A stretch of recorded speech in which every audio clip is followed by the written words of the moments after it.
तो गाइस, क्या हाल है? आशा करता हूँ आप सभी ठीक होगे और आईबीएस से फाइट कर रहे होगे। और आज से नवरात्रि स्टार्ट हो रहे हैं, तो हैप्पी नवरात्रि टू ऑल। ठीक है। तो और प्रे करता हूँ मैं भगवान से कि भगवान जी और माता रानी आप सबको जल्दी से जल्दी आईपीएस से बाहर निकाल दे। ठीक है। और गाइस, आज एक ऐसे टॉपिक के बारे में बात करेंगे जिसके बारे में बहुत लोगों को डाउट रहता है कि नेवल के पेट के अंदर जो ये हार्ट बीट टाइप सेंसेशन होती है और जो स्टोमक टाइट टाइट टाइट जो रहता है, स्टोमक में खिंचाव रहता है, उसके बारे में आज सारा मैं आपको एकदम साइंटिफिक तरीके से जो भी पूरी इसका है, इसके बारे में मैं पूरा आपका जो डाउट है वो सारा क्लियर कर दूंगा। ठीक है। तो इस वीडियो को ध्यान से देखना। तो गाइस देखो, होता क्या है। आईबीएस, आपको जैसे कि पता है, इरिटेबल बॉवल सिंड्रोम एक जो अपना जो ब्रेन और गट एक दूसरे के साथ कम्युनिकेट करते रहते हैं। ठीक है। तो आईबीएस में क्या होता है, आईबीएस वाले पेशेंट के अंदर, आईबीएस वाले जो आईबीएस से सफर कर रहा है उसके उस इंसान के क्या होता है गाइस, उस बंदे के जो गट और ब्रेन है ना, उनका जो कम्युनिकेशन है उसमें डिसफंक्शन हो जाता है। तो वो एक दूसरे से जो बात करते हैं ना, उसमें प्रॉब्लम आ जाती है, उसका कम्युनिकेशन प्रॉपर नहीं बैठता, वो डिसफंक्शन हो जाता है। ठीक है। तो इसके डिसफंक्शन होने के कारण क्या होता है, जो अपने नेवल है, नेवल के ऊपर से एक आर्टरी, जिसको अपने हिंदी में बोलते हैं नाड़ी, एक नाड़ी जाती है। तो उसके अंदर जो सेंसेशन होती है ना, वो हर इंसान के अंदर होती है। मेल हो, फीमेल हो, बच्चा हो, बेबी हो, चाहे सबके अंदर होती है वो चीज।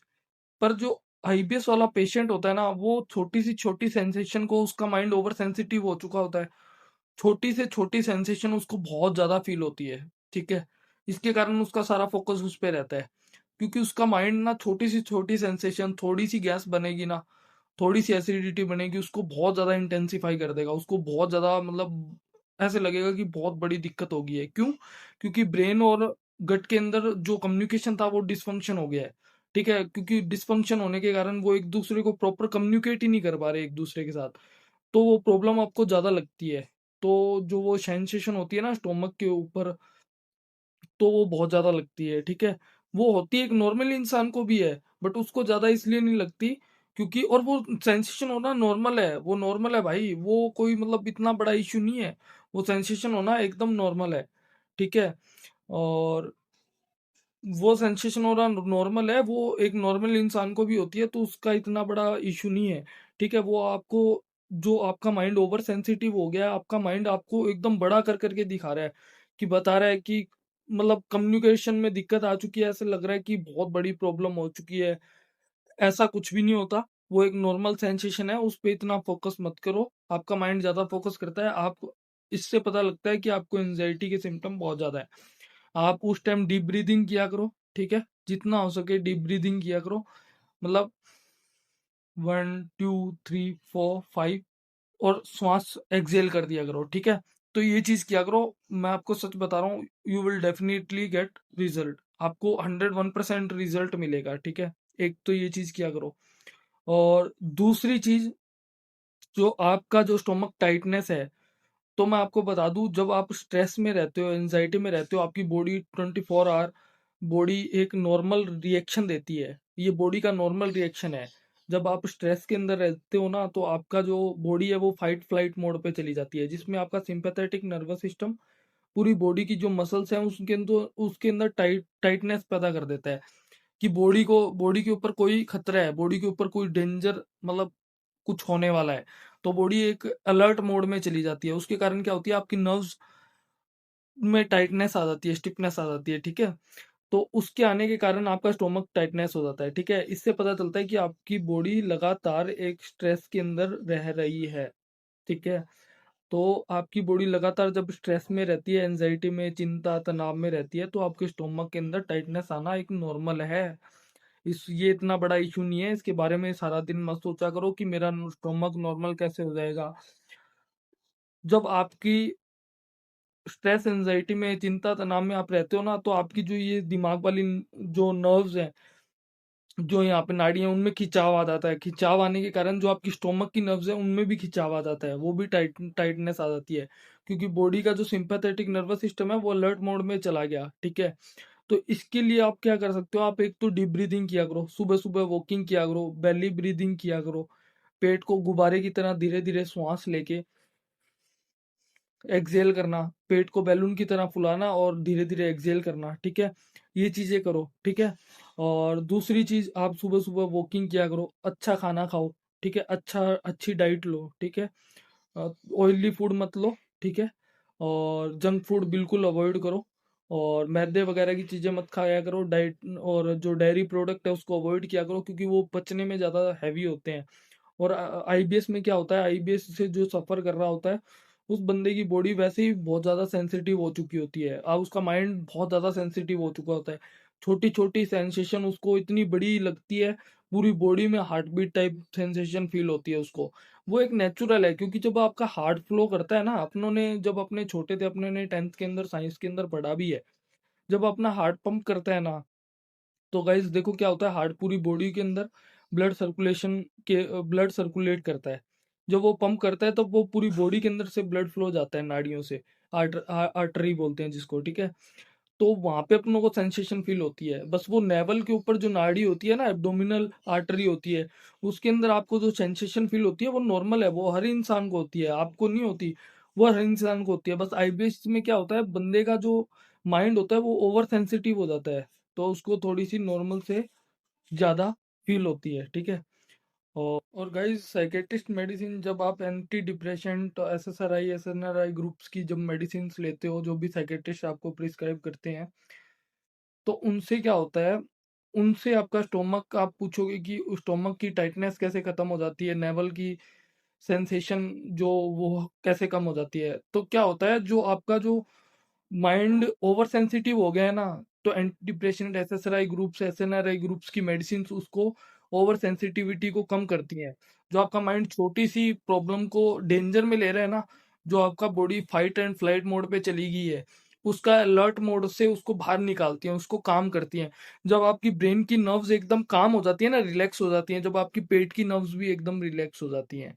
ठीक है, तो इसलिए साइकेट्रिस्ट मेडिसिन जो आपको देते हैं, साइकेट्रिस्ट जो आपको प्रिस्क्राइब करते हैं, उसके कारण आपकी जो नर्व्स, आपका स्टोमक की नर्व्स एकदम काम हो जाती हैं, आपका जो पेट है एकदम नर्म जो भी आप बोलते हो कि जो स्टोमक में टाइटनेस है वो खत्म हो जाती है। ठीक है, और दो मेडिसिन जो विशाल भाई बोलते हैं कि कोलास्पैक्स और नॉर्मेक्सिन ऐड करो, तो कोलास्पैक्स नॉर्मेक्सिन का भी भाई सेम रोल है। देखो, कोलास्पा में दो सॉल्ट होते हैं, एक जो आपकी body fight and flight mode में रहती है, जो एंठन रहती है, जो स्पेजम रहता है, एक सॉल्ट तो स्पेजम को खत्म करता है बिल्कुल। ठीक है, और दूसरा जो सॉल्ट होता है, उसका मैं नेम तो नहीं लूंगा, दूसरा जो सॉल्ट होता है वो सॉल्ट आपके नर्व्स को, जो ब्रेन की नर्व्स हैं उसको काम करता है। जो आपकी body fight and flight mode पे चली गई है, बॉडी को लग रहा है कि ये खतरा है, कुछ खतरा है, ऐसे बॉडी अलर्ट मोड पे चली गई है, एकदम छोटी सी चीज पे हार्ट बीट तेज होना, उस मोड पे चली गई है, उसको एकदम रिलैक्स करता है। ठीक है, जो नॉर्मेक्सिन के अंदर भी सेम होता है और कोलास्पैक्स के अंदर भी सेम होता है वो सॉल्ट। ठीक है, इसलिए कोलास्पैक्स और नॉर्मेक्सिन विशाल भाई ने आपको बोला है कि उसको ऐड करो। ठीक है, उसको ऐड करते हो तब आपकी जो ब्रेन की नर्व्स है यहाँ वाली, नाड़ियां, वो रिलैक्स होंगी, तो आप, कॉमन सेंस ही बात है, आपका जो पेट है उसकी नर्व्स भी एकदम रिलैक्स होंगी। यहाँ से अगर खिंचाव ऐसे पड़ेगा ना, तो आपका स्टोमक के अंदर भी टाइटनेस बढ़ेगी। ठीक है, तो वो नर्व्स जब रिलैक्स होती हैं तो आपकी पेट की नर्व्स भी रिलैक्स होती हैं। तो ये इशू बहुत से लोगों को, इसकी कंफ्यूजन थी कि यार स्टोमक के अंदर हमें सेंसेशन फील होती है, कहीं हार्ट की तो कोई दिक्कत नहीं है, कहीं पेट के अंदर कुछ तो नहीं है। और लेफ्ट साइड आपको टाइटनेस इसलिए लगती है क्योंकि अपनी जो वेगस नर्व है वो लेफ्ट साइड से जाती है। जब आपका सिंपैथेटिक नर्वस सिस्टम बहुत ज्यादा एक्टिवेट हो जाता है तो आपकी जो वेगस नर्व है उसमें स्टिफनेस आ जाती है, इसलिए आपको लेफ्ट साइड ज्यादा, कई लोगों को, कुछ लोगों को लेफ्ट साइड ज्यादा सिम्टम देखने को मिलते हैं। ठीक है, तो इसलिए लेफ्ट साइड आपको ज्यादा सिम्टम आते हैं। ठीक है, तो घबराने वाली बात नहीं है, वो नॉर्मल है, वो एक नॉर्मल रिएक्शन है बॉडी का, जो आईबीएस के अंदर आईबीएस के अंदर जो आपको स्ट्रेस एंजाइटी रहती है उसका नॉर्मल रिएक्शन है, बॉडी उसकी नॉर्मल रिएक्शन देती है। ठीक है, तो गाइज मैं आशा करता हूँ अब आप समझ गए होगे जो नेवल के ऊपर सेंसेशन होती है, धड़कन क्यों महसूस होती है और स्टोमक के अंदर टाइटनेस क्यों होती है। ठीक है, मैंने मेरा जितना मेरे को समझ थी, मैंने मेरी पूरी समझ के हिसाब से आपको ये कन्फ्यूज़न बहुत प्रॉब्लम आ रही थी सबको, मैंने समझाने की कोशिश की। ये एक डेंजरस साइन नहीं है, ये आपका माइंड और बॉडी के बीच का कम्युनिकेशन ओवर सेंसिटिव हो गया है और उसके कारण ये हुआ है। ये सिग्नल देता है आपका माइंड ओवर सेंसिटिव, आपका माइंड और बॉडी का कम्युनिकेशन ओवर सेंसिटिव हो चुका है, ठीक है? तो ये डेंजरस नहीं है, ठीक है? और गाइज मैं एक ही बात मानता हूँ, आईबीएस आपको तोड़ने के लिए नहीं, आईबीएस आपको कुछ नया सिखाने के लिए आया है आपके जीवन में, ठीक है? आईबीएस आपको डिसिप्लिन सिखाता है, आईबीएस आपको पेशेंस रखना सिखाता है, बहुत कुछ जीवन में सिखा के जाता है आईबीएस, ठीक है? मैं भी बहुत गलत रास्ते पे था, बहुत सही रास्ते पे हूँ, ठीक है? आईबीएस कुछ ना कुछ अच्छा ही सिखा के जाएगा आपको, ठीक है? ये चीज मैं आपको गारंटी दे रहा हूँ। और आप 101% मैं आप पे पूरा विश्वास करता हूँ, आप आईबीएस से लड़के बाहर निकलोगे। अरे भाई, मैं इतना प्रॉब्लम में था यार, मैं यहाँ तक आ सकता हूँ, तो यार आप कुछ भी कर सकते हो भाई, मैं आपको विश्वास दिला रहा हूँ, ठीक है? और डरो मत, डर को नॉलेज से रिप्लेस करो, अपने डर को नॉलेज के साथ रिप्लेस कर दो। जो आपका डर है ना, उसको नॉलेज के साथ रिप्लेस कर दो, ठीक है? हर चीज को जब आप समझोगे ना, हर चीज को आप जब समझ, अपने ब्रेन को, अपने दिमाग को, मन को समझाओगे, और आपकी बॉडी कितनी शांत होगी, आपका दिमाग कितना शांत होगा, जब आपका दिमाग बहुत ज्यादा शांत होगा, आईबीएस ऑटोमेटिक आपके जीवन से बाहर निकल जाएगा, ठीक है? जितनी आपके अंदर, मन के अंदर शांति होगी ना, आपका आईबीएस ऑटोमेटिक बाहर निकल जाएगा। और थोड़ा बहुत मैं लास्ट में ये कहना चाहूंगा कि गाइस, थोड़ा बहुत स्पिरिचुअल बनो, थोड़ी बहुत स्पिरिचुअलिटी को अपनाओ अपने जीवन में, अपने धर्म से जुड़ो, चाहे आप कोई भी रिलीजन से बिलोंग करते हो, अपने थोड़ा जो भी आपका दिनचर्या है उसमें थोड़ा कुछ ऐड किया करो, ठीक है? क्योंकि जब आप अपने रिलीजियस से जुड़ते हो ना, तो आपके मन के अंदर शांति मिलती है, चाहे वो कोई भी धर्म हो, ठीक है? कोई भी धर्म गलत चीज नहीं सिखाता, इसलिए थोड़ा अपने उन चीजों से जुड़ो। और मैं तो यही कहना चाहूंगा, ठीक है? और बाकी कोई भी चीज पे डाउट हो तो मेरे को मैसेज कर देना, और मेरी इंस्टा आईडी डिस्क्रिप्शन बॉक्स में आपको पता है, आपके लिए बनाई हुई है स्पेशली, और मैं आपके लिए आवाज उठाता रहूंगा, और जितने भी डाउट होंगे आपके पूरे क्लियर करने की कोशिश करूंगा, ठीक है? आई होप ये वीडियो आपको पसंद आया होगा, आपके लिए हेल्पफुल होगा। थैंक यू, धन्यवाद।